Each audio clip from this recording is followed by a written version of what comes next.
Yayasan Pelestari Kebudayaan Batak atau YPKB dibentuk atas inisiasi sejumlah tokoh dan pemerhati budaya Batak di Sumatera Utara. Yayasan dibentuk sebagai jawaban atas kekhawatiran akan budaya Batak yang semakin tergerus zaman.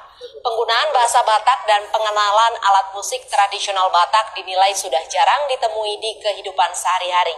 Menurut Ketua Umum Yayasan Pelestari Kebudayaan Batak, Manguji Nababan, pihaknya akan mendorong pemerintah untuk memasukkan budaya Batak dalam kurikulum muatan lokal di sekolah, dari tingkat sekolah dasar hingga sekolah menengah atas. Dalam kesempatan itu, YPKB juga memberikan penghargaan kepada beberapa tokoh yang dinilai konsisten menjaga eksistensi budaya Batak. Pendidikan karakter yang ada di dalam tradisi sastra